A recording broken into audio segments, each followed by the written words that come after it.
Welcome back, everybody, to another episode of the Southern Outdoorsman Podcast. This is part 2 of a 2-part series that we're doing with our buddy Alan Summerford on postseason scouting and property management and preparing for the next deer season. So if you haven't already watched part 1, I highly encourage you to go do that. We'll link it down below so you guys can go hit that link, watch that episode before you watch this one, especially if you're hunting a property that maybe you don't have as much control over, as in you can't say whether or not you cut timber, you can't say where you put your food plots or anything like that. That's gonna be a really good one to listen to. But there's a ton of good stuff in this one as well, especially if you have more control over your property. So I'm gonna kick it over to that. We appreciate you guys watching and listening. Now let's get to the episode with our buddy Alan Summerford. So let's switch gears a little bit here. And I wanna talk about the people who have maybe family property, maybe they own their own property, whatever the case may be, but they can do some stuff. Yeah. They can go out there. There's your favorite word. I was wondering if you would catch it. I'm locked in. So they can really do kind of what they want on the property. Yeah. What's your number one there? Number one is bedding. If you do nothing else on your property, I mean, everybody's doing food plots, everybody's doing feeders, but what hardly anybody's doing is bedding. So if you have one thing that you're going to spend your time on this year, and go ahead and start now, like I'm already doing it on some of my stuff right now. Say you had your season where your target buck was showing up at night. You just never did catch up with him. You tried every kind of food plot there is in the book, between summer plots and winter plots and feeders and every kind of feed that there is, but you just couldn't hold that deer in daylight. Well, that's your problem. You probably don't have the high quality bedding on your property to hold that deer. And the goal is, you're going to put that deer in an area that he's wanting to spend his daytime in. Like he's not moving all day long. He's getting up and feeding and laying back down, getting up and feeding, laying back down, and then eventually moving towards a destination area. And sometimes that may be after dark. But if I can make that deer spend the most amount of time on my property in this location, that's what I want to do. And then it also tells me, well, if this deer is on my property, this is most likely where he is. And so now I've got a whole entire hunt strategy built around, I know the spot that he's bedding. Like all these public land guys, like they're going and trying to find this bedding. Well, now we can create it and we can actually put it where we want.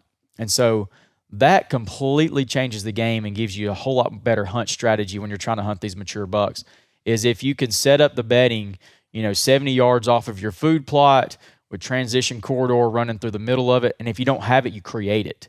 And so, and the way we create that is we'll go through a property and, like, depending on what it is, I mean, every property is a little bit different. It sets up a little bit different. But the goal is, if you've got hardwood timber and you walk in there and you can see 50, 60, 70 yards, even 100 yards through there, well, they're not bedding in that. And if they are bedding in that, it's very sporadic. You really can't pinpoint where it is. And there's really not any food in that. I mean, closed canopy timber's producing like 50 to 100 pounds of food per year.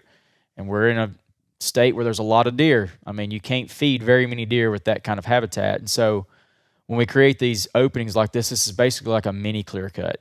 We're coming in there. There's going to be a third of the trees we're going to hinge cut. Like I said, a third. You're never going to hinge cut more than a third. We don't want to just to have a whole bunch of woods that's hinge cut. That's not good. Not good for timber, and it's not really great for deer. Then we'll take a third of the trees that the deer like to browse on, and we're just going to flush cut those. It's going to drop a tree down, and it's just going to create that stump sprout that we're looking for. That's what deer are feeding on a lot this time of year. I mean, you can go and cut a tree in the summertime, and it's going to start producing these little buds that deer are eating on in this time frame. And what are they doing this time of frame? They're trying to build back what they've just depleted chasing does and running around and running themselves ragged. So now we also take and kill a third of the trees. So there's a lot of trees that deer will not ever browse unless they're just starved absolutely to death. One of those is sweet gum. Very, very prevalent all over the South. Maybe you have some ash in there, but there's a lot of them. Well, we may kill about half of those ash and let about half of them stump sprout, because you don't want to overwhelm them with stump sprouts of all the same species to where they're all getting up too tall too quick.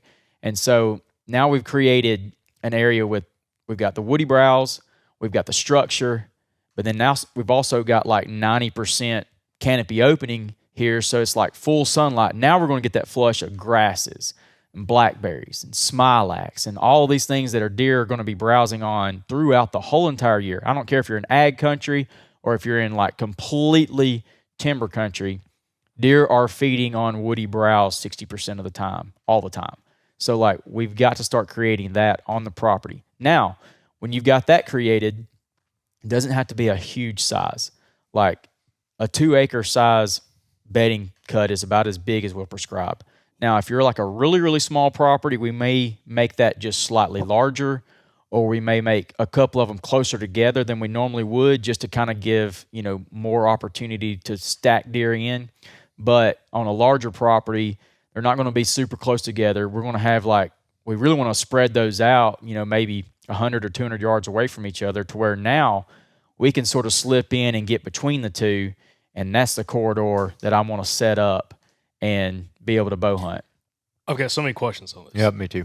This is why, I've told Andrew the last couple of weeks, I'm trying to save some money now to buy some property. Yeah. And it's because of stuff like this. It gets me so fired up. It's the way I look at it is kind of what you're doing is like the guy who's a crappie fisherman that goes saves Christmas trees and drops them in strategic spots and drops his GPS pins. Like, I'm coming back and I'm making a deposit now and I'm making a withdrawal this summer. Okay. And it's like same thing with the deer hunting, but like to a much more kind of complex extent.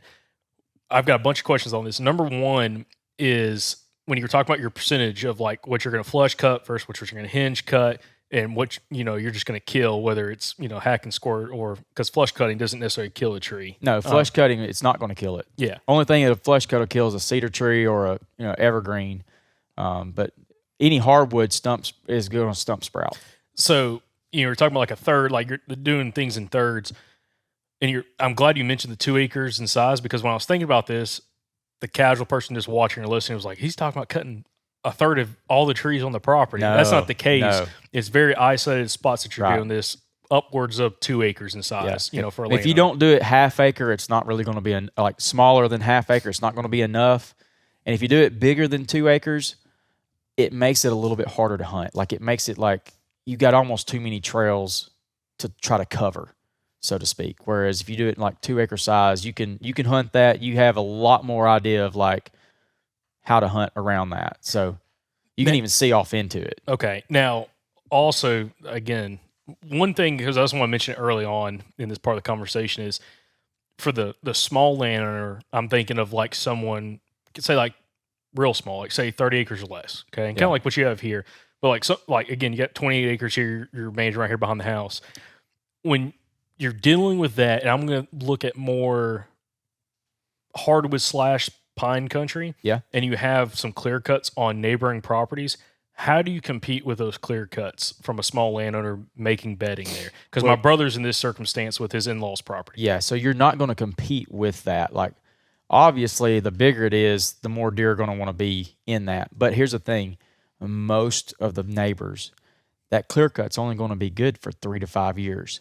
They're not going to manage that clear cut with fire. And then maybe they do. Hopefully they do. That's, more deer around you, the better. But like, just think you're going to manage these precisely. You're going to set them back every 3 years to where you're hunting that fresh clear cut every year. Whereas the neighbor with that big giant one, it's going to stage out. Yeah, it's still going to have some deer in it, but like yours is going to be a little more attractive. And the other thing is too, theirs is great big and everything, but like I don't know where a deer may be in a 40 acre clear cut. I know where if I get a picture of a deer, and I did this with that deer in Tennessee this year, like I had his rut loop, I knew exactly where he's bedding. Like I would catch a picture of him at like 4:30 in the morning, 5 o'clock in the morning, or right around daylight time frame. I'm like, yeah, he's laying right there. And I know that I need to be in this food plot that afternoon because like that's where he's going to be heading the next day to feed. It's like he's 99% of the time, that's where he's going to want to go and be in. And so now it gives you how to access and get into it. You know how to go and hunt it. You've already got it set up. And now you're just guessing like, well, is he going to feed today or is he chasing does today? If he's feeding, if it's like early time frame or even post-rut time frame, I'm probably going to hunt the plot more often. Whereas if it's rut time frame, I'm hunting the thicket. And I'm hunting between thickets or downwind side of thickets. And like, man, they're just going to like push does into those areas.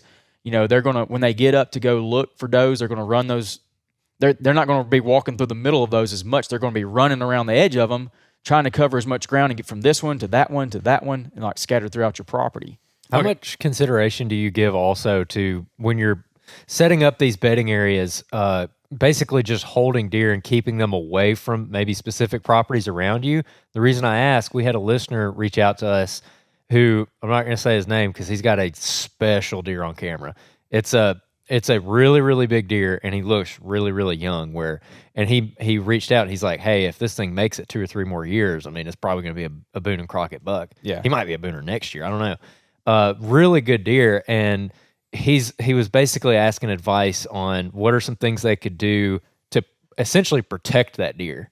And I guess I told him, I was like, I think that probably bedding is going to be it. If you could strategically keep some bedding maybe towards the center of your property and keep him from walking to, like, if there's a highway next to it, like try to keep him from walking on the highway or try to keep him from going over here, over there. What are your thoughts on that? So a deer is going to use about a 600-acre area. I mean, that's just pretty much all of them are going to use that big of an area. And you think, well, when I've only got 30 acres, so I've got no hope. But you do.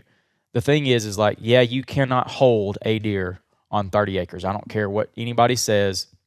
There's nothing you can feed. There's nothing you can do to hold a deer on that 30 acres and it never leave. It's going to leave. Yeah, unless you put a fence up. I mean, that's really it. Yeah. I mean, but what you can do is you minimize the likelihood that he's spending daylight on the other properties, whereas they are going to have a chance to kill him sometimes, but they're going to have to pick the right day and all that kind of stuff, and all the stars align.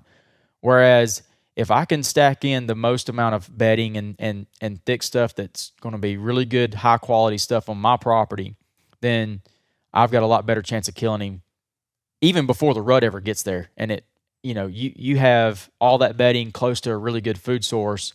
You put all the pieces in play, like you may kill that deer before the rut ever comes. You're just never going to be able to keep them off of the neighbors. And like, I lose deer. I still lose 3 and 4 year old deer that, like, man, I was really banking on that deer making it. Well, that just means I need to do a little more work. You just have to set it up that way and maybe talk to your neighbors and like, hey, look, we're trying to manage for 5.5 year old deer. This is the capability that we have. Like, I would really like to work with you, not against you. Maybe they do some of the same work. Or maybe you just don't tell them nothing and you hope. But like, bedding is going to trump food 1,000%.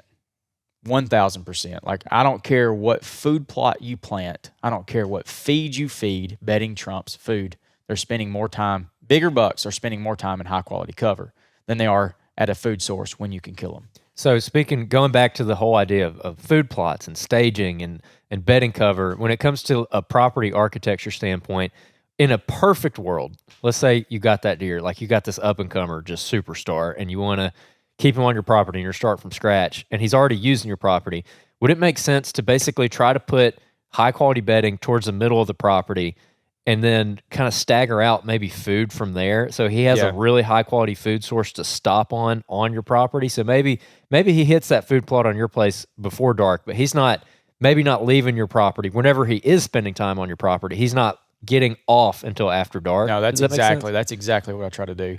Not every property sets up the same. It just depends. Majority of the time, I want to set up my property to where I'm accessing my property line and blowing my wind on my neighbor and keeping the center of my property as safe and secure as possible. Like, why would I want to go and blow out something on me and, that part of my property is not safe and secure? The neighbor's property is, or I'm accessing through my property and blowing out what bedding or thickets or anything that I have. So like, sometimes, very rarely, but sometimes I actually set up a property the opposite where you actually have the best chance coming in through the middle of the property and catching deer coming back to bed on you. So like, it really just depends on how the property lays. Like I said, you're trying to use, setting the property up with a northwest or a southeast, and if you can, put a perimeter all the way around your property and only access that. So like kind of like a fire break or a ATV trail. Anything, yeah. Well, yeah.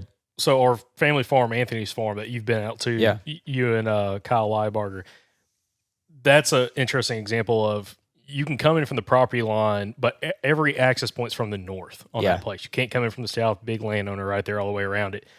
Is there a situation like that where you can almost create some kind of negative terrain through the center of that property just for an access standpoint where it has a lower likelihood of deer walking right through the Yeah. center of it or bedding right in the center of it? And then you can think about there's certain days where you can do that. So if you've got a property that sets up like that where you can't get that access for different winds, if you think about like an early morning hunt, like for instance, like it's super cold, it's usually fairly calm on that morning. It's like a hard frost. There's really not a lot of deer activity right there early in that time frame. I will take some of those cases like that on my own properties that aren't set up perfect. I will take the wind at my back and on a very, very calm day to get to that spot and hunt that. But that's one of those things where you're doing it like on the right day, and you're not doing it very often, and because you're still going to have to come out. But like if I'm blowing out one little line on my property, I'd rather do that than blow out a whole edge of my property. So you're blowing out a small portion as opposed to half of it. Yeah. Basically. So yes, there's cases where I do that, but it's like you're hunting it on a strategic wind, on strategic conditions, and that's the only time you hunt it. So going back to the bedding, creating bedding areas on private land that you own and have access to be able to do this kind of stuff on, can you talk to me? I want there's two different scenarios. Number one, you've already kind of talked about more of a hardwood dominated landscape. How would you manage that if it's more pine dominated? Like say you bought like a 60-acre tract, 100-acre tract, 150-acre tract. It's mostly all pines. We could make up different stage of pines with maybe a couple like creek drainage, some SMZs, hardwood drainages running throughout it. What's your thought process on a property like that? Oh, you can absolutely do that. So typically like our everybody just does the cookie cutter approach to pines. They just thin it when it's about 15 to 20 years old and then thin it again and all that. But what we can now do, instead of just doing a whole cookie cutter approach, like do some micro clear cuts in the pines. Like it's not as good as you can do in the hardwoods because you don't have, hopefully it's not all been sprayed out. Like hopefully you do have some trees left in there. Like even if it's sweet gum, like now that's your structure. Now we've got sweet gums as structure. That may be the only tree you have. It's what you see a lot of in pines. Hopefully you've got like some SMZs or something like that you can sort of set up off of that. So you can sort of set the travel corridor to be the SMZ and then just set bedding thickets on each side of it to where deer kind of run in the SMZ and you hunt the SMZ that way. The other thing is, we could try to create some transitional covers. Like don't just cut everything to 80 basal area. We may cut certain sections of it down to like 40 basal area, almost even more like savanna type in some cases. And the savanna type part might be more geared for turkeys, but it's also some of your negative terrain where you're going to burn it frequently. It doesn't have a lot of thick in it. Now it gives you more access through the property, and you set it up that way so that you can have, it's a lot of summertime food to grow your deer. Whereas, if you have it in 60 or 80 basal area, in 80 basal areas, what most of them do, it's back to closed canopy in 3 to 5 years. Where if you cut it down to 60 basal area, it's more wildlife focused. You get a lot more of that herbaceous growth in it. And then clear cuts that are going to be the thickest part of the property. So now they're going to relate to that as more of like a bedding area as opposed to just being anywhere. So also kind of my second part of a question is setting up bedding areas on a property. How do you go about, if you're trying to be very strategic on placing them where you have either predetermined travel corridors or you're trying to make travel corridors, how does your strategy change for putting bedding areas in more of like a hill country, gentle rolling hill country versus like flat land? Like what's your thoughts on that? So in flat land, you're just going to have transition edges. Like that's all you're going to have. So like basically if you can create where, maybe 2 or 3 come together, you might create that. But like in hill country, you can have, I like to try to hunt higher on the hills than I do down in the bottoms, especially if you're just going to have so many more deer that get downwind of you or smell you. It's very inconsistent down in the bottoms. And so we try to set up our access from the top and set up the deer just off of those points down below you and basically catch deer either crossing the downwind side, like they're going to come around those bedding thickets just above them, and you're sort of like in between them or you're in between maybe food as a pinch and the thicket as a pinch. you set up the deer to where you can stack as many in the middle, and you sort of set up. Just depends on how the property lays, man. Really, it's kind of hard to like point it out like without seeing a property, but like, would you use in hill country also like terrain as part of that travel corridor? Where Yes. in flat land, like you don't really have terrain, like you said, it's you just have to create thicker transitions, and it's like when you're trying to create those transitions, you're more like doing like a 40% canopy opening just on a 40-yard wide area through there, and not really many hinge cuts, but a few flush cuts down through there, just to make this part of the woods different than that part of the woods. And so the idea is that they're going to run the thicker habitat edge as opposed to running the wide open hardwoods. So if you're creating a transition between two bedding thickets, that's what you would do. And then you could take, maybe you're using a little bit of terrain, or maybe you're using something, maybe it's a broad gap that they're crossing.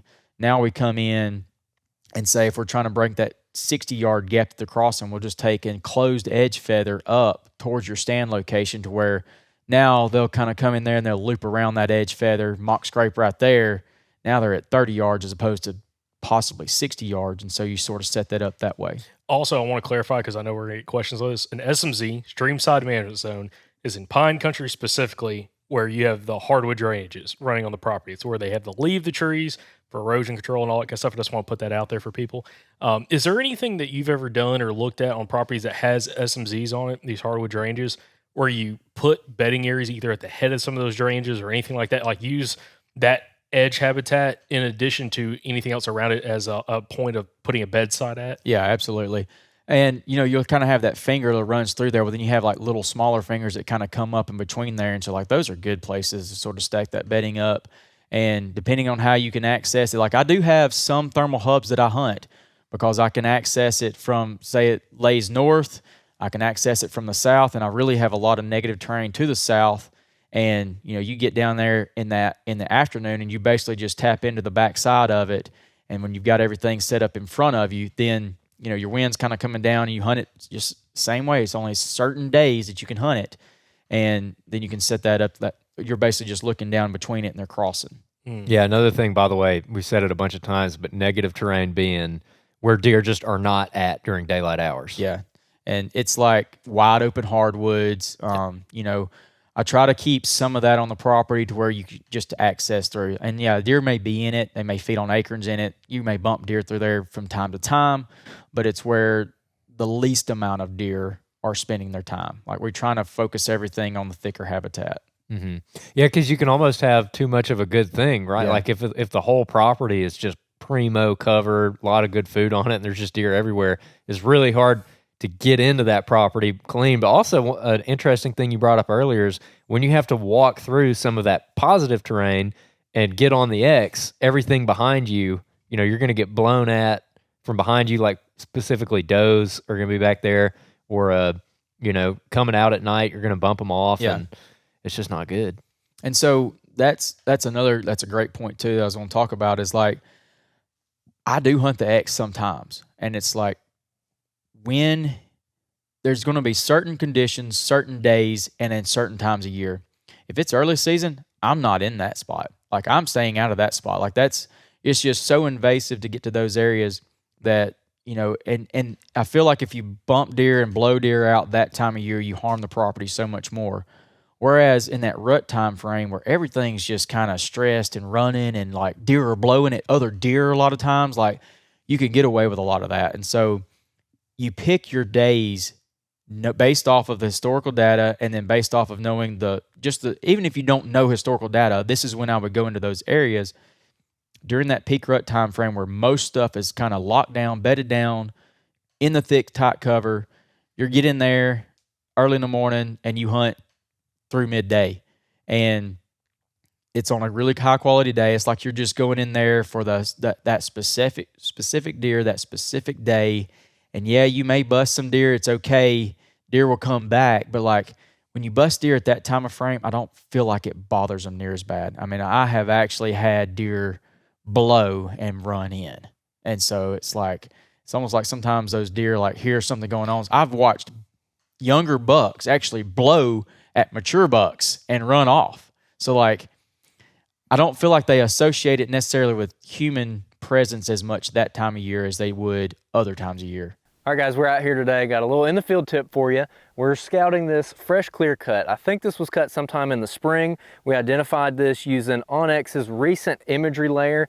This image is about 2 weeks old. They update this every 2 weeks, so you're getting brand new satellite images. So we were able to find this beautiful clear cut. I mean, look at this. This looks like where a lot of big bucks get killed in the south in rifle season. So we're actually using this tool along with the topo map to walk and look at this low spot over here to see if we can find a good rifle setup for when the rut comes in a couple weeks. So we're gonna walk over there and check that out. In the meantime, if you want to access this or any of the other features available with the onX Elite membership, use the promo code SOUTHERN and you can get 20% off. Yeah, early season, it's almost like so detrimental, it seems like. Yeah. You know, you start getting deer blowing that last, especially in the evenings, last 30, 45 minutes of daylight, and it's like, okay, nothing's showing up. But like during the rut this year, I was hunting a food plot in some public land. First time I've hunted a food plot in a long time. And I had 3 deer already in the food plot, and I had I'm assuming it was a doe. You know, a deer come in, and I could hear it coming, and we're sitting on the ground, and it got, I mean, probably 50 yards from us, 40 yards from us, directly downwind, and it stopped. I'm like, dude, I can't get up and move and see what it is. I'm like, I just hope there's a big brush top next to us. Anyways, it takes off running and blowing its head off, running, and gets out there probably 150 yards from us and just starts blowing and blowing and blowing. And I got these deer on the food plot, two little bucks and a doe, and they just kept looking over there at her and just went back to feeding, and she just kept blowing, probably blew 30, 40 times. And finally she shut up, or it shut up. And 15 minutes later, more deer started piling in the food plot. And it was the first time I've sat on a food plot in public land and actually seen it was like 9 deer. It was awesome. I was like, man, this is kind of cool. I'm not on Andrew's hunting club, so I don't get to experience That's a slow day for us. Yeah. Well, you know, but I've seen that a bunch, especially during the rut. Like deer blowing during the rut to me is not nearly as impactful as, you know, especially early season. Another thing too is like during the rut, they're traveling a lot farther distance. You may blow some deer out that morning, and like, man, 2 hours later, deer came from 3/4 of a mile away. He ain't got a clue what happened at daylight, you know. But when I'm going into those areas like that, I usually do try to go in really early, because I feel like deer are going to be more out in the open fields, or, you know, more like destination type stuff like early morning. And so I'm sort of slipping in there trying to catch those deer filtering back into that thicker cover. So you doing it at the right time of year and the right time of day also helps kind of limit how much you're disturbing. And so and you're sitting up there till, you know, everything's sort of settled down. But like, man, when you're creating these bedding thickets, like, don't think you're just going to go hunt it for a morning. When you're hunting this time of year, like, there's a lot more activity that happens after sort of that first wave of movement during the day. It's like all the does are moving, little bucks are moving around, and then, you know, sort of stuff kind of starts shutting down. Like, you know, it might be 9 o'clock, it might be 9:30, something like that, or it may even be 8:30, and it's like, well, everything's shut down, it's time to go. No, that's the time you stay. Like, that's when I feel like these bigger mature bucks, that's when they start, like, they want everything to be shut down, and then now they don't have to go and check all these open spots all over the place over Timbuk too. They're just going and like, all right, where's deer going to be bedded? Bam, bam, bam, bam, and that's when you get that picture of that buck at 10:30, 11 o'clock, 12 o'clock. That midday time frame, that's what they're doing. It's like everything's sort of settled down. Now they can go and check all these spots really quickly, and they're in cover, so they're not worried about being out exposed in the midday, and they can check all those spots really quickly. They don't have to go and expose themselves to check deer that they don't know where they're going to be laying. They know where they're going to be laying, and they come through there at that time of day. That's like the other day when my wife shot her first deer the other day, and she shot it at like 7:40 a.m. or something. We had seen probably 8 or 9 does at that point in the morning, like really good, a lot of morning activity. About 8:30, it shut down, quit seeing anything. It got to be about 9 o'clock, and it was cold. We were letting the doe lay out there because it's the rut, and a buck might come through. And she's like, should we get down? Like, it seems like it's kind of dead. This is about 9 a.m. I was like, no, this is the time of day where we're probably not going to see any more does, but this is when the bucks get up and start moving. That's right. Not 10 minutes later, we see a mature buck, no shot. Not 10 minutes after that, our buddy down the power line misses a mature buck. You hear him shoot. I looked at her, I'm like, I told you. Yeah. This is the time of day. No, that's spot on. Absolutely.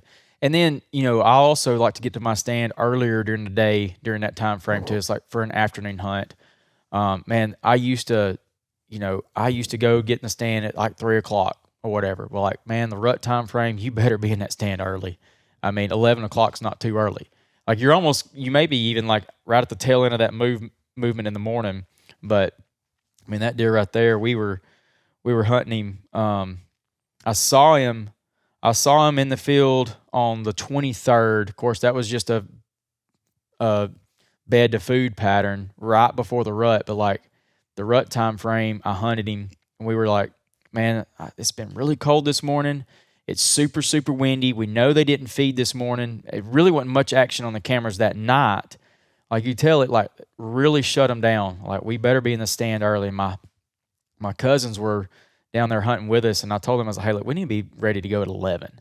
What my plan was. Well, they lollygagged around and all this kind of stuff. So I got them set up, and I was taking them in to a food plot. They didn't know where to go and all this kind of stuff. So I just drove them up to the shooting house, and wouldn't you know it, there's a 10-point standing there with the doe at 12 o'clock. I mean, right on the hammer, 15 yards in front of the shooting house. And I'm like, which he wouldn't have ever walked up and been able to get in this house anyway. But I was like, yeah, I need to hurry up and get to my stand. And me and Reed took off, and we drove over, and we get in the stand. And I mean, it wasn't 30 minutes. We had action, like really early. And we wound up shooting the deer at 2:30. By the way, grab him. Yeah, again. pick him up again. Yeah. So you shot him at 2:30. 2:30 in the afternoon. So we're sitting there, and I had actually put some feed out the week before, and I don't have any feeders running full time. In fact, I thought I was going to just make this little area. I didn't plant a food plot this year. It's like terrible drought. Instead of planting a food plot where I'd normally plant a food plot, I spent my time burning, and I burned the pines in that area. And anyways, I thought it might mess him up, but it didn't mess him up whatsoever. But I actually poured some feed out in a trough. It was about 400 yards from this transition area. It's in a big ag field. It's a 30-acre field. It's where I'd seen the deer earlier in the season. But like he wasn't showing up in that field in daylight pretty much ever after the rut hit. He was I had him on different corridors. In fact, this deer was doing the exact same thing. And where the last picture I had of this deer, I was probably about 3/4 mile away from where I killed him. But I had already hunted that stand. I knew that was the day to be there. I missed it by 2 days just because I didn't get there on the weekend. And Now, real quick, that buck, the Euromount buck that you're holding in your hand, how you killed him 2 years ago? 2 years ago, Okay. on the same corridor that this one was on. Okay. But they have a loop that they run, and this deer ran that loop to a T, exactly what this deer did. And so there was a deer I killed last year, and so if I kill him kind of that 10th or 12th or 14th of January time frame, I've got a spot. It's sort of like in an edge of a swamp, kind of on the corner of my property, and I've killed probably 4 or 5 bucks in that little window. Well, this deer showed up in that window. I just was not there to hunt him the day I needed to be there, which I hunted at one time and I had a great sit. He didn't show up. But then I was like, well, last year, this deer started showing back up on this sort of corridor at this time frame. So I went out, this 30-acre field, had a feeder out there. I poured some corn in it. I had put corn in it one time in October. And then on my food plot, I didn't actually even plant a food plot. I just burned the field off. So it's almost like an old field or, a wildlife opening. And I put 2 feeders out on it. One was a spin feeder, one was a trough feeder. I put rice bran and I put corn in it in October. And my thought was, like, well, since I didn't plant a food plot, I'm just going to put feed in these feeders all year. I never got around to do it. I never put feed in them another time. And so, but I put the feed out there in that 30-acre field. And I'm like, all I really need to do is just attract some of these young does. I know if I put feed out there, I can pour 300 pounds of feed in that feeder. It's going to be gone in a week. But if it just draws a few of these younger does to that corner of the field, now I'm going to set up about 400 yards away from that feeder in this transition to where they're going to stage up in this area, and that's exactly what happened. We get in there, and there's deer milling around right there midday, and they're all headed that way. And a couple more, they're milling around right there, they're headed that way. They're probably not going to make it to that feeder until probably right at dark. Well, all of a sudden we have these 2 little does come barreling back around, back into the pines. And I'm like, oh, there he is. I said, that's him, Reed. And he's like 300-something yards. They barrel back into the pines. And of course, I got the gun out the window. I'm grunting. I'm doing everything I can possibly do to like call him back in. All of a sudden, here comes two little bucks. They shoot back up around me, and then here comes the does back across. Here comes another couple like nice, like just jazzy, like little 8 points or whatever. They're chasing these does, and they're just, I mean, nose to the ground, chasing hard. And what the big buck's trying to do, like he is trying to get them away from the feeder. He's trying to get them away from that big open field. He don't want to go and have his little does harassing him, or the little bucks harassing him while he's with this doe. He's trying to push them back into the pines in this thicker part. And he makes another loop out. He crosses it like 60 yards, and I'm like grunting, yelling. I mean, nothing. He's just gone back across there again. And Reed goes, "Why didn't you shoot?" I was like, I couldn't stop him. And so like he goes back in there and he pushes that doe back, and he's pushing her back, and he crosses again. I still don't have a shot at him. And I'm like focusing out the window, like gun is on my shoulder. Reed's helping me watch left and right, back and forth. And I'm grunting, like going crazy, trying to make something happen. And I'm like, man, I've missed him like 3 times now. And finally, I see this little, sorry about that. I see this little buck is kind of like starting to come my way a little bit. Then this doe comes barreling out right beside him, and he's like looking back, and he's kind of like realizing, oh, I got a little too close. What's coming? And I look, and here comes this 8 point, and I'm about to like pull up, get ready to shoot. Reed goes, no, that's not him. I'm like, okay. And he's like, oh my, there he is. And he's like, and Reed starts going, man. I'm like, no, Reed, I can't shoot him right there. And Reed's like trying to stop him for me, because like that's what I do for him, you know. And I'm like, I can't shoot him right there, Reed. He's like, that's him. I said, okay.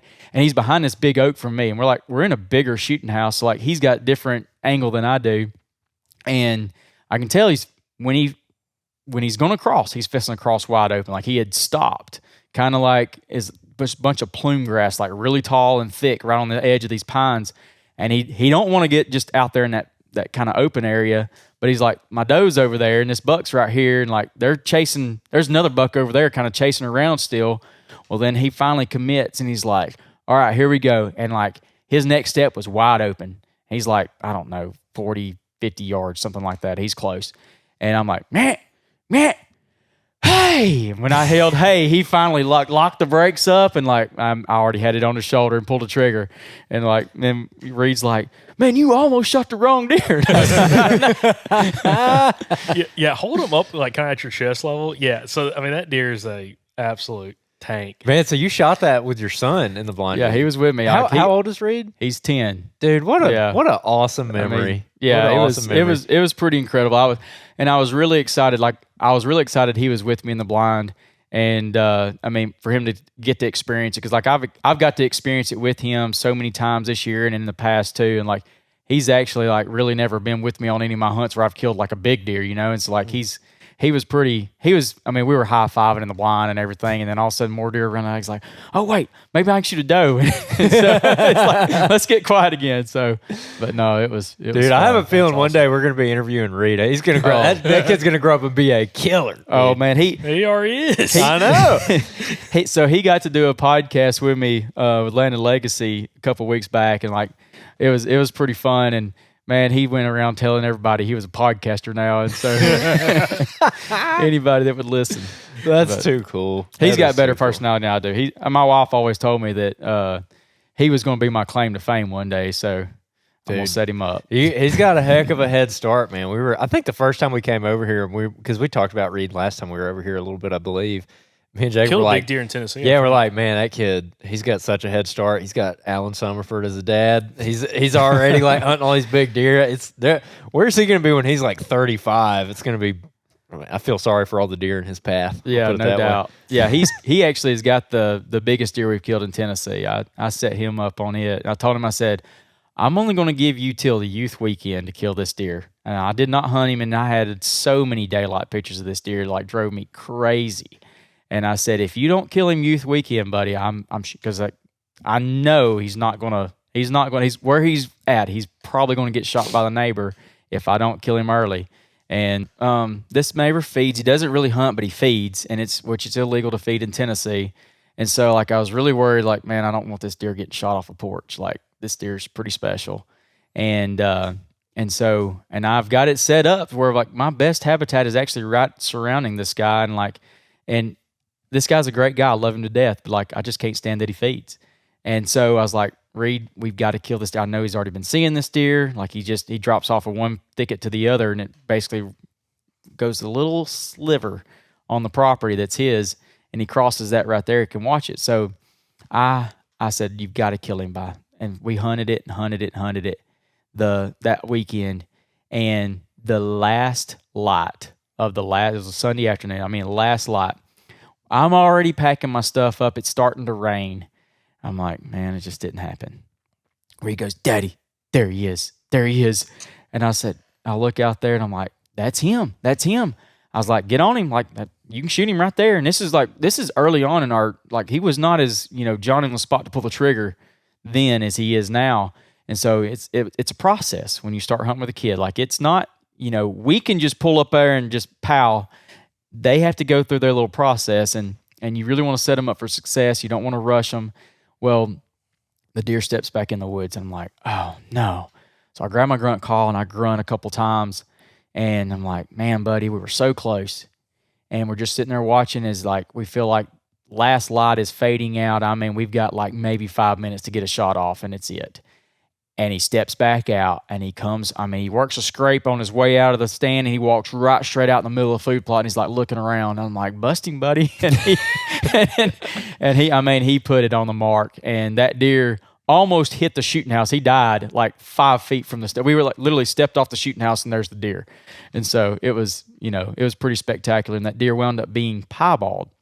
He had white spots all over his face, his whole entire body, but it's like little bitty tiny spots. Like it wasn't like patches anywhere, but it's just like almost like a star and moon watermelon. Those yellow meated watermelons is the star and moons, little white spots all over. That's what this deer looked like. So, dude, what was Reed's reaction when that happened? Oh my god, he's like, oh my goodness, and he got it on the video. He's like, oh my goodness, we got to call Mama. We got him. In which Rebecca and we had just had Ripley that year, so like Rebecca and Ripley were back at the cabin, and like I call him like, hey, he got him, and he is a stud. Like this deer, like I don't know what it is. I misjudge these deer so bad. Like I really even told Rebecca this deer right here. I said, yeah, I saw him in person. He looked like a 250-pound deer. I mean, just a tank, but he was pretty good ways away. But all the trail camera pictures, I would have thought this deer was like 145, and the mass, I don't know what it is about the cameras. They don't show the mass. And that deer right there, I knew he was a good deer. And then when he killed that deer, and I walked up there and I was like, man, we don't have that kind of mass in that part of Tennessee. You just don't see it. They'll get tall tines and stuff, but that dude had mass like these South Alabama deer do. And I mean, just an absolute tank. Just a perfect 10-point, beautiful deer.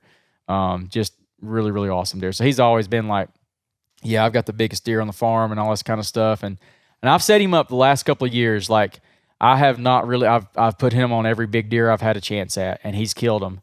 And so the last 2 years, I've sort of taken a back burner. And I told him, I said, buddy, this year it's Daddy's turn. Like I'm chomping it. I ain't killed like a super stud in like 2 years. I've killed some nice bucks. I've killed, some really old bucks. But I said, I'm going to hunt a little bit this year, buddy. I said, no, I'm going to put you on some too. But I said, I'm going to chase the giants this year. So. Yeah, man. Yeah, I mean, seriously, the amount of just really big deer that you guys put down is so impressive. And we're gonna do a trophy room tour type video with you that I'll link in the description of this, and we'll probably talk about that a little bit on that video. Now, my wife, she's like, you're gonna have to go on an episode of Hoarders Taxidermy Edition because, like, I'm like, yeah, I'm gonna have to build a trophy room. I heard about Michael Perry's trophy room, and like now I've got goals, and so.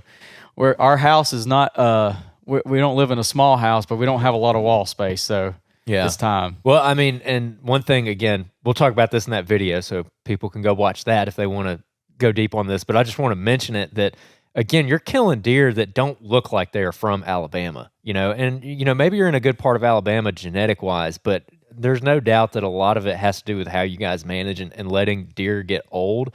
And will you just real quick pick up that drop tine buck behind you? Yep. Because every time I come over here, you have a new drop tine buck.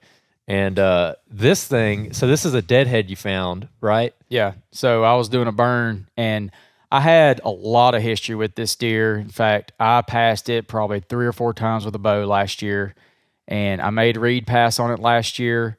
And so I had this deer pegged like I knew every single day that I needed to be in the woods. I mean, for 2 years in a row, he's done the same thing just to a T, and he was already doing it again this year. But this deer was in velvet. I had a picture of him. You could see this drop tine in the camera really, really good. And I knew what deer it was. He was this exact frame last year. I would say he put on a little bit of mass, but that's it. As far as frame and tine length, it looked pretty much just like this. But you give him that extra year and you start getting this. You start getting little stickers back. I mean, he's got some kind of thing back here that's like a big old huge knob coming out the back of it. Yeah. And this was not just an ancient deer. This is just, probably a 5-year-old deer. But you get them to age, you let really good deer, sure, if you've never killed a good deer, shoot the deer. But then you start kind of progressing. It's like, well, now I don't want to kill him at 3. I want to kill him at 4. Well, then you kill a couple of deer at 4. Now I don't want to kill them at 4. Let's see what they'll do at 5. And you're going to lose a deer here and there. I lost this deer, obviously. This was probably the number 1 deer on my list as far as going into the season. This was the deer I had the most history with, the most pattern with, and was really excited about hunting this deer. And granted, he's not as big as these deer, but I just, I figured him out. I knew exactly what to do. And then I just quit getting pictures of him. And I thought the other buck that was with him had just bullied him off, because there was actually another 10 that looks exactly like this. And when I got a picture of him, he had a broke brow tine and was missing his drop tine. I'm like, dang, buck's already broke his drop tine off. Well, now I'm not going to kill that deer. Because I know he's got a drop tine, so I'm not going to kill that deer. In fact, I saw him, had him in range. Well, didn't realize it was just another one that looked just like him. They just didn't have this yet. But gotta let big deer walk to kill giants. There's no telling how many times I have let these deer walk. I mean, this one right here, for instance, he never had any of this. He was just always a clean 8, really clean 8. And then in the next year, he put on 2 stickers on his G2s, sticker down at the base. I mean, that's just what they do. If you can just allow them to get older, they'll start putting on all of that extra character. They just typically don't put much of it on at 3 and 4. And then if they put it on at 3 and 4, they get shot, and there's no telling what they could have had, multiple times. But nearly all of them that are 5 years old will always have stuff like that on them. Yeah. Mm-hmm. Yeah, and again, we did a whole episode on antler development with Brian Murphy, who is the president of the QDMA for 23 years, and Dr. Carl Miller, who's been researching deer for over 40 years. And that's exactly what they were saying. They're they asked us, they're like, how many deer, what percentage of deer do you think have a non-typical gene or whatever, character, who are going to show non-typical characteristics? And you just think, non-typical brow or drop tines or just random stickers or just whatever, something unusual. You just don't see it that often. So I'm thinking I don't know, 15, 20% maybe. And it's more like 50% if I'm remembering correctly. It's way higher than you think it is, but they don't show it until they get to 5+ years old most of the time. Yeah, and you can go and look at your deer that you kill. A lot of times you'll see these little things that are starting. Mm-hmm. You just well, man, he probably would have added something there the next year. And a lot of times they do. Maybe sometimes they don't, but most of the time, I've been doing this for a long time and trying to target older deer. Nearly all the time, they always put it on. They put something. They're just about always going to have a sticker at least. It's almost, and we've got drop tine deer on every farm that I hunt. So it's it's not that I've just got farms with genetics. I've got farms in totally different places all over the state. And so it's definitely not just the location. It's definitely because they got to age. And that's the biggest thing. And this deer, for instance, I lost him. I was pretty bummed. I couldn't figure out why did I not, see this deer all season long. And I was doing the burn. We ended up finding him, and his horn's actually not hardened off yet. This deer, he died probably a week after I got the last picture. And you can tell he was still He was still in velvet when he died. I don't know if his EHD, don't know what it was. I mean, the whole skeleton was laying there. So that's another testament to, this deer was here. He decided to bed on my property and die on my property. He was comfortable being there. So not to get us so sidetracked, because we've had some great conversation. I do want to get back to some of these points, because all we've talked about with the private landowners is just bedding. Yeah. So what are some of those other things that people can be paying attention to that they can be doing right now or the next couple of months to get them set up for next year with the property that they own and they have opportunity to be able to do a lot more work on? So once we do the bedding thickets, those are small scales type stuff, and then you start adding TSI around those bedding thickets. So like if you want to grow deer like this, they got to have food. And I don't care if you're in ag country, I don't care, timber country, doesn't really matter what it is. Deer are feeding on woody browse. The deer need the woody browse and that herbaceous community early in the season, because like a lot of my ag ground is cotton. Some of it's corn, very, very, very little bit of it is beans. And so they're like, well, you got soybeans to grow no, my soybeans don't grow my deer. What happens way before the soybeans get planted is what grows the deer. You've got to really knock back the does. Like if you're in a high population of does, high population of deer, we hammer does. In fact, we're behind on it this year. Every property I have is just overloaded with does. And so almost every sit, we're killing a doe, just about every time. And the does I try to kill are ones that are going to try to get downwind of us, or does that we could. And we some days we pick does to go hunt does. And so like I want to try to kill those does that are transitioning off my property, not focusing on the center of my property. I want to keep the core safe, so I don't really kill as many in the core, or the ones that are using food plots, so to speak. I try to keep most of my food plots pretty secure. I'll still shoot deer on food plots if I'm not up to my quota, but I try to kill deer more in transitions. A lot of those does that are not really using the property the way I want them to be used. And so really focus on your doe harvest. Like how many deer did you kill this year? I mean, you need to be killing a lot more does than you're killing on bucks. So like really, really hammer that in. I don't care what size property it is. Big bucks typically like to spend less time around a whole lot of does and little bucks. That's just how it is. I can think back to back when we didn't have very many deer, almost nothing in North Alabama. When I first started seeing a lot of the bigger deer, it was when we first started getting deer, and it's like you'd see several bigger bucks, very, very few does. And then now it's flip-flopped. Now it's like a lot of does and less frequent with the bigger bucks. And so like you just have to knock that back. Also, that they're competing with all of the food that you're trying to grow. The reason why we want to do the TSI and the timber, I don't care what part of the country you're in, we've got to start changing that forest floor from being just a bunch of leaves and sticks. And, maybe you've got some smilax out there, but every single smilax plant does not have a leaf on it. And it's just browse down to the thorns. We've got to start putting more of that on there, because when deer are trying to grow these racks and adding all this stuff in there, they're not getting to this size and adding that potential on there if they're competing for food. And we've got to start putting that food in the landscape to where they're building it up. They're banking back up right now after this really hard cold season, the rut. We didn't have any acorns this year. All those things are factoring against them. The quicker they can get that bounce back and get their body condition up, the quicker they can get back to where they can start growing their antlers, because the antlers is the last thing that they put on. And then all of the extremity type points are even after all of that. So it's like they're going to put their frame on first and then add all that stuff to it later. And so if your deer are struggling to find all of that food on the property, most habitats I walk, that people we get calls, when we go walk the property, they're in closed canopy timber. They're producing maybe 50 to 100 pounds of food per year per acre. And if you think about how much a deer eats in a year, they're eating 2,000 pounds of food in a year. That's just an average doe.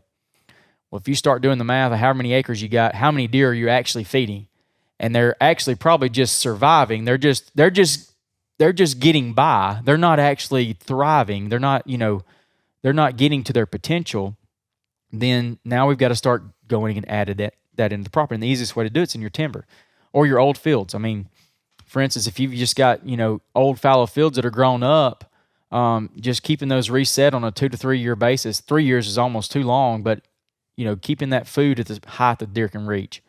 We'll go through there in the timber. We start opening up the canopy. We start getting all that response that kept talking about, the forbs and the brambles and the briars and even the stump sprouts and everything. That's going to fill that gap from, they're already browsing on that now in January and February. And then that's the first stuff that greens up in the springtime. And then you get into summertime frame, they're already, well on their way to growing their racks and being in really, really good body condition to where they're going to add as much as they can to their rack. They're not worried about maintaining their self. They can put it into the extra into the racks. So you're telling me running mineral sites and bait sites is not the way to put weight and mass on deer? Absolutely not. I don't think you'll ever move the needle on it. In fact, I tried it. And if it had worked, I'd still be doing it, but I'm not. I'm not feeding any protein in the summer. I believe in mineral sites as an attraction to get pictures of deer in the summertime. That's all. You're not going to move the needle on growing a big rack. The only way you're going to do it is managing the habitat. And if you've got all closed canopy, you're not going to do it. So also, we mentioned earlier on about creating these bedding sites. Now, what's the difference between these 2-acre bedding sites that you mentioned earlier on in this conversation versus just the more vastness of TSI management, and you're actually doing timber stand management? Yeah, what's the difference, and how does that look? Yeah, so a bedding site is, you're really not going to be growing timber there. And so we kind of like to try to put bedding sites where, if it works out, location's number one, but if we can move it just slightly and take out junkier trees, that's great too. But with TSI, we're actually trying to shape the forest into the next stand of timber. And a lot of property owners can have, different goals. So if you're really doing it for money, we may do it slightly different than when we do it for wildlife. For wildlife, we're going to really get rid of a lot more trees. We're actually going to kill more trees. We're going to cut more trees. We're not really focusing to try to have a timber harvest in the future. We're doing it more to add that layer of food and transitional and cover on the property. So the reason why you wouldn't want to do the whole entire block bedding is because now it doesn't give you really defined movement. It's harder to figure out what corridor they may use.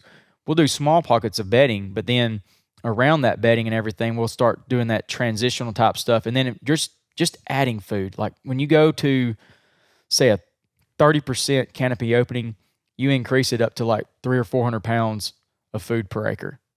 If you go to like 50%, you're maybe getting like more like 1,000 pounds of food per acre. So like right off the bat, that's a lot cheaper than any protein you can feed. I mean, you imagine how much protein you've got to feed in a feeder, how much that's going to cost. Well, the cost per acre basis of doing the TSI is so much cheaper, and it's longer lasting.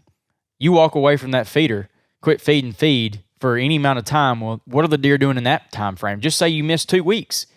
Well, those deer still got to eat something in those 2 weeks. And so we're trying to create as much high quality food to where they're not actually having to go look for the food or depend on you for anything. It's something that's going to be longer lasting, and you're going to put way more tonnage by doing this on the farm than you'd ever pour out of a sack. Yeah, that makes perfect sense. And the minerals, the thought process behind a mineral site, I mean, you said you agree with it for getting pictures of deer, but is there any benefit to adding those minerals in, or are they just going to get whatever minerals they need from the native browse that you're putting in through TSI? That's what the native browse does. So all these different plants mine different minerals out of the soil. And then the stump sprouts, man, we've done, there's been a lot of research that Craig Harper has done and other great guys have done. They've gone out there and took samples of this, and it rivals soybeans with protein, but it also has a lot of the calcium and phosphorus levels that are even better than soybeans.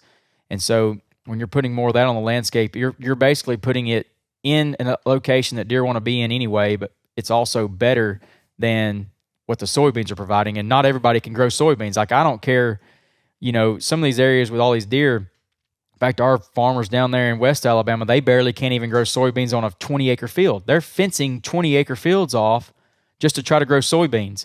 Well, most people don't have that kind of, size or acreage to grow soybeans, but everybody's got trees that they can go and cut and start adding the same nutrition, the same value, and also at a better window of time than what soybeans would ever provide. So many people are spending so much time trying to plant summer plots, thinking that they are moving the needle on their deer's health when they're really, you're maybe 2 or 3 months out of the year with your summer plots.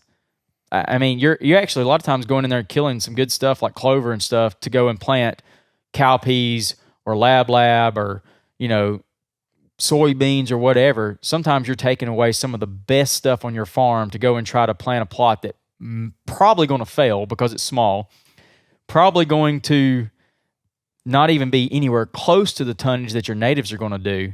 And then you're just going to wind up fighting a bunch of weeds and other stuff. So, well, why is that so ingrained though? Like, why do people? Is it just marketing essentially? Yeah, I think that's the biggest part. I have to go plant beans, and I got to fence it off, and I got to do this, I got to do that, got to put out minerals.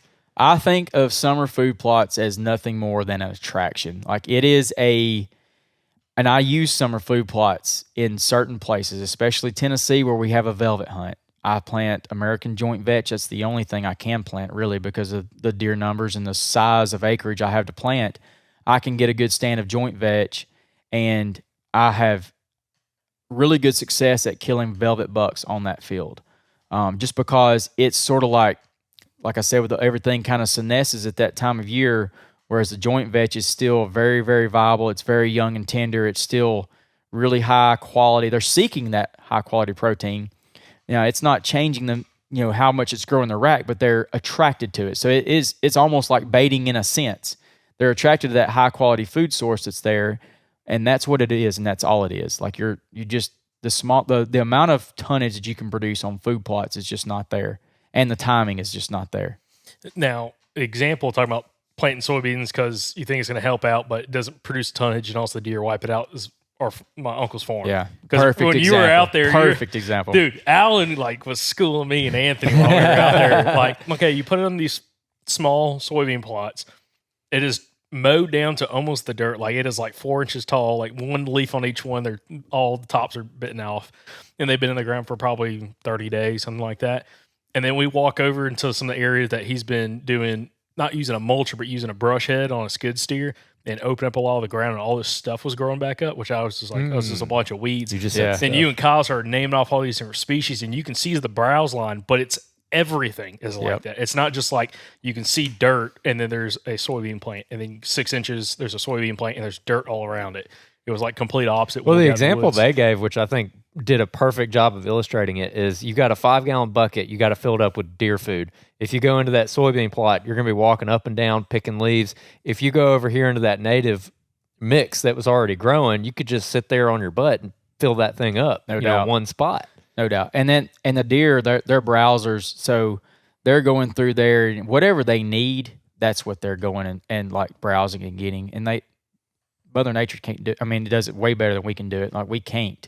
And so, but what most people don't do is you can do the same thing with a timber harvest, but people don't manage after a timber. They get a check and walk away when they should have been burning right behind it. Or maybe you're in bottomland habitat where you can't burn, but you've got to go back and reshape that because we've missed the mark so much on how we've managed timber in the U.S. that now that everything is changing, we have species growing where they shouldn't have been growing, and then those species grow and like kind of completely change the habitat underneath them to where now it's more wetter, it's like shadier, and then the species that should have been growing there aren't there because the species that are growing there are just completely shading it all out and changing the soil type, changing how wet it is, and all of that. So we're missing the mark on getting all of that back because there's no management behind the timber harvest.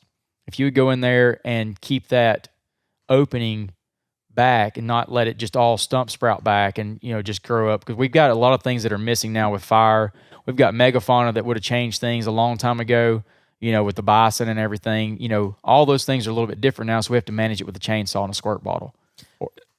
Well, and you're mentioning fire, and I know that's another point that we need to touch on from like these private landowners and how they can be implementing that, the spring burn versus the fall burn, all that kind of stuff. So how would someone go about implementing fire, and why would they want to implement prescribed fire on a property? So the main reason why you want to implement the fire is that it's the easiest and most economical way to maintain all of these habitats. So you don't want to go do a bunch of work and then just let it go. It would be no different than doing a clear cut.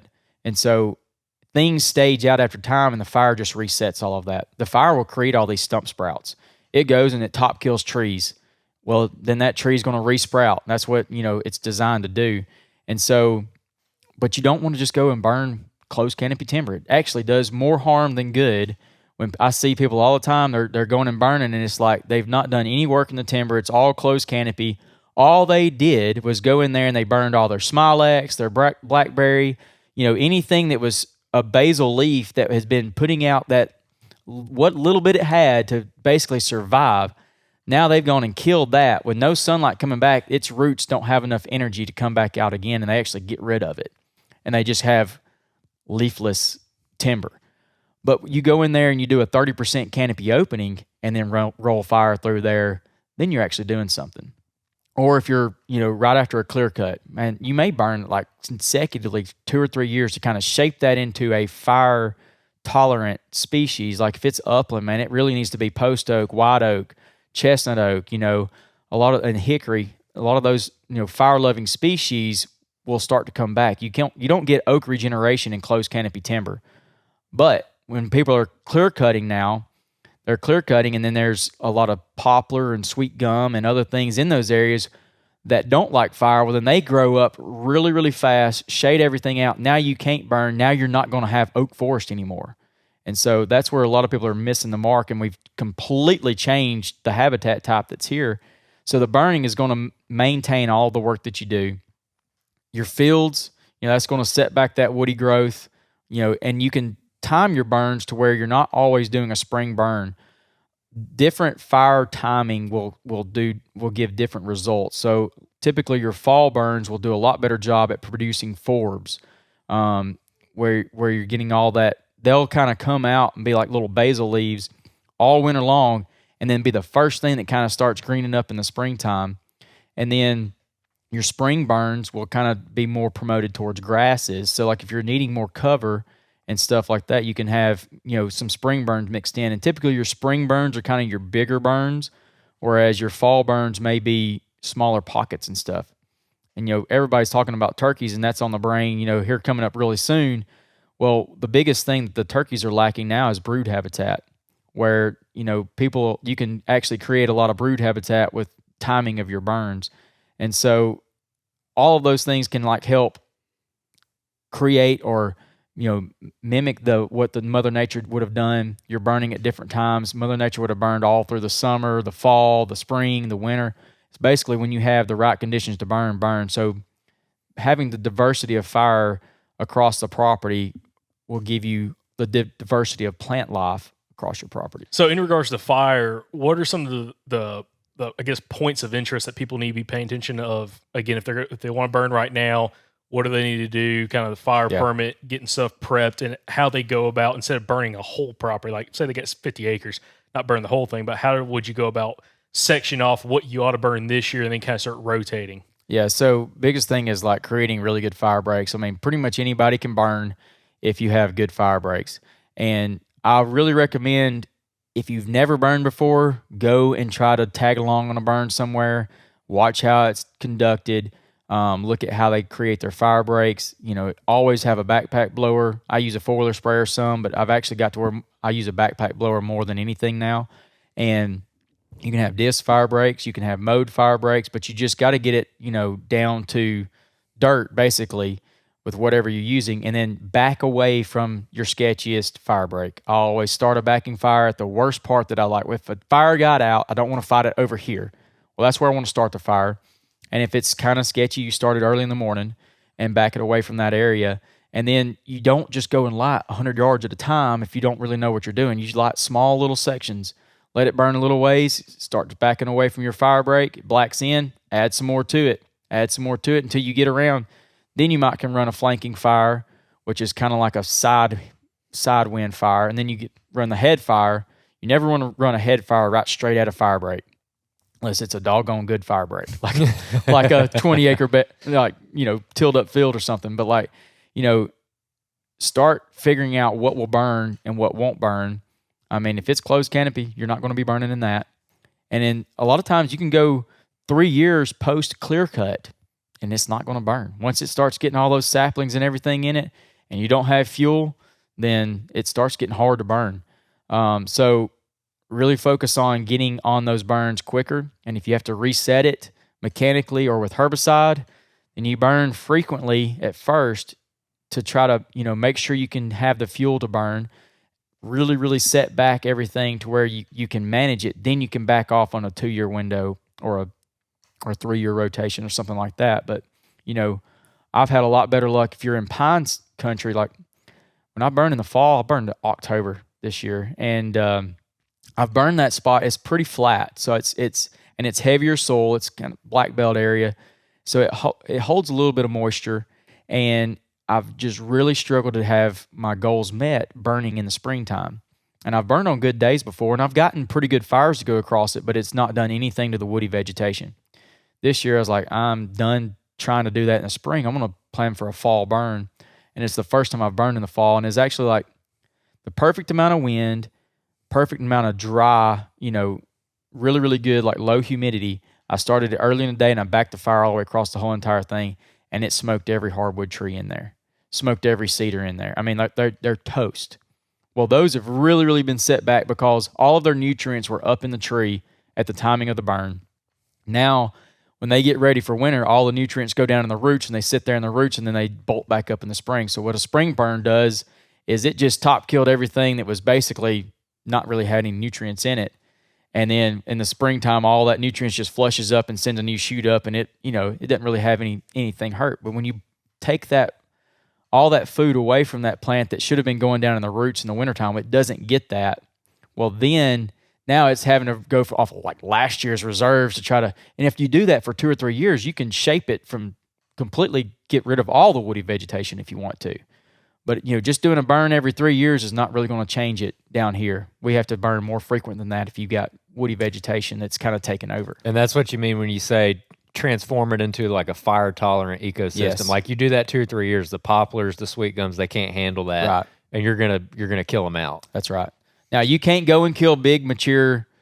You can kill big mature trees like that, but you're not going to reshape a poplar stand that's already 10 foot tall. Like this is something that you've got to do while it's young to be able to shape it. And after 2 or 3 years of that, those species that are not tolerant of fire, they're gone. And you don't have all those sprouts that are from the seed bank coming up. Like you'll knock those back every time you burn. Just a little sapling, like the little small seedlings, basically. Now, And then your white oaks and your stuff like that are fire tolerant, your plums and things like that, like they're going to withstand that. That's not a big deal to them. And then now you're opening up that canopy where poplar and sweet gum was. Well, now your oaks that you left for your crop trees, now they're being able to regenerate because they've got sunlight to regenerate. Then you back off for a couple of years. Now your next forest is coming up, and it's actually what should have been there because it's been shaped by the fire. also, real quick, is it safer to burn around oaks, specifically like your white oaks and red oaks, and there are a bunch of different subspecies? Is it safer to do that in the springtime before they leaf out than do it in the fall? Yeah, so a fall, you can actually kill large trees in the fall. And you can kill large trees in the spring in certain conditions. So if you're burning in, say you've got really good timber, it's white oak, red oak mix, and you've got maybe 30% canopy opening, but you need to burn it. That's when you would burn like a springtime burn, a couple days after a rain, so it's not like super, super dry, but you've got the right conditions, humidity below 50, but not 19, and not on a super windy, warm day. So if you burn like cooler days will do less harm to woody vegetation than a warmer day. So like if you was burned 75 degrees and it was say 30% humidity, you're going to smoke some big trees. Whereas if you're burning closer to that 50% humidity mark on a 40 degree day, you're not going to do near as much harm to your big overstory trees. Okay. That makes sense. Also, one last thing I want to touch on is hack and squirt. How can you use herbicides to help manage against some of this private land if you need to implement that in certain cases? Because we got to do that at the farm. We've been doing it for a little bit now. But, when would you implement it? Why would you implement it? And so on. So the Craig Harper cocktail is the best thing to use. You can Google that, and it's pretty easy to do. It's got a certain, rate that you mix in there, and you have to follow those steps and mix it appropriately in that certain order. And you'll basically want to do that anytime that sap's not flowing. Like, so spring green up is basically the worst time to do it. Now, I have killed a lot of trees during spring green up, but there's sometimes I've done it during spring green up, and it takes the tree like 3 years to die, and some of them don't die, and different species and stuff. So right now we're kind of getting that window where you can still do it. It's easy to walk through the woods. Like, it's helpful if you know your tree ID so you're not treating the wrong ones. It's a little bit more difficult to look at just the bark and do it, but what I recommend is find a tree and figure out what that tree is. Usually you'll have a lot of them. If it's, it's same kind of, slope aspect or, hillside or whatever. And basically you can even go in there and take out any of the ones that are just like stump sprouted trees. Whereas it like, they're crooked or they're gnarly. They don't have a very good canopy. They're weak. Maybe they're hollow. Maybe they've got, some disease on them or something like that. Those are the ones I want to go try to take out because they're probably not producing acorns. Even if it's an oak, they're probably not producing acorns, and they're just robbing that wild oak that's right beside it that's beautiful and has a nice canopy and is healthy. Now you just promoted that tree by killing this one. So you go through there this time of year, hatch it in a squirt bottle, or if it's bigger trees, you may want to girdle them. And if it's hickory, you're going to want to girdle them, but girdle it and spray all the way around. If it's basically you want to do about every 3 inches around a tree. So no matter what size the tree is, about every 3 inches around it. If it's a smaller sapling like that, you may only hit it 1 or 2 times. Whereas if it's a really big tree, those are typically better to girdle and spray. So like 15 inches and over, I would girdle the whole entire tree. That's just basically taking the chainsaw and going in, cutting through the cambium layer all the way around, spraying that girdled spot. All you really got to spray is the cambium layer. The inside of the tree's dead. It's just, it's not doing anything as far as feeding the roots or the leaves or anything like that. So you're just trying to cut into that cambium layer, that little green film. It's just underneath the bark, and spraying that. That's like the blood vessels of the tree, basically. Exactly. And you said Google Craig Harper herbicide cocktail. Correct. And it'll that's come up. It's a mixture of triclopyr and imazapyr. Okay. And those are all chemicals that you can get over the counter at any feed store. I mean, any co-op or whatever. You can get them on Amazon if you want to. Okay. But that is, and I would get the blue dye to where you can see what you've treated and that kind of thing. But mix it in the order. I think it's well, I'm not gonna say it over. Yeah. We'll just Google it. Yeah, just Google it. That's the easiest. That way you don't have to listen at it. But yeah, it's easy to find. So like I mentioned earlier, you do consults through Land and Legacy. So tell us a little bit about that, where people can find it, where people can maybe reach you directly. Yeah, so you can email me at hunt@nativehabitatproject.com. And if you're looking for a consultation, email that to me and I can send you out everything that we would do. We've got different levels of the plans that we'll write. Basically, we have walking tour where we come out to the property and I build a map of everything on it. And then we can go into more detail with a hybrid plan, whereas you'll get a report along with the maps and everything. And the maps are a little more, we'll have like 3 or 4 maps as opposed to just one map. So it differentiates that. And it gives you, what you need to do management-wise. It's also going to give you hunting strategy. It's also going to give you a burn rotation because, we don't want to just burn everything, all at one time. And then we have a full plan, which goes into even more in-depth of just all of the different aspects you would do as far as feeding, baiting, all the food plot type stuff. It just is a lot more detailed oriented. So depending on your level of, if you're a beginner, I would definitely probably lean more towards like hybrid or full. Whereas if you're more of a, you've hunted for several years, you kind of got a little bit of that kind of under your belt, but you just need help laying your property out. That's what we'll do. I mean, we come out there to the property and I assess the property, how the property lays, how it's going to hunt, and then where we need to create everything to where it's going to put you in the most successful situations. And then the other thing is too, is we have crews that'll kind of come behind a lot of the work that I'll do. Like we'll have a crew, if say you want to try to tackle it yourself, that's great. Maybe you've got a larger property where you're struggling to do it all the work yourself. We can bring these TSI crew in. They follow our plan to a T. I mean, they use our Onyx maps, and or to say, hey, lot TSI in this area, they already know the trees that we need to treat because they've already treated stuff that's like it, and we can knock out that big, that big chunk of stuff, and then you just maintain it from there. Maybe you've got a really bad problem with invasive control or stuff like that. They can kind of do a lot of that for you as well. But basically, we'll come through there and give you, try to teach you how to manage the timber, try to teach you how to manage your fields, try to teach you how to manage your food plots, and then set up stand locations and how to strategically hunt your property once it's been created. Right. Perfect. I'll link all that in the show notes as well. Awesome. So it'll all be there for you. Yeah. Alan, appreciate you letting us come down here to do the podcast. And now we got to do a trophy room tour video. So super excited about that. Everybody, you're going to love that on YouTube. Oh, yeah. See the most drop time bucks you've ever seen in the state of Alabama. But Alan, appreciate you joining us. Thank you for inviting us up here. And listeners, again, if you enjoyed this episode, and viewers, if you enjoyed watching this episode, leave us a little comment down below, kind of your thoughts on it and everything, and maybe how this gets you excited about what you're going to do in the future on your property. So thank y'all for watching. Thank you for listening. And we'll catch you back here in the next episode from the Southern Outdoorsman podcast. And remember, guys, y'all stay Southern.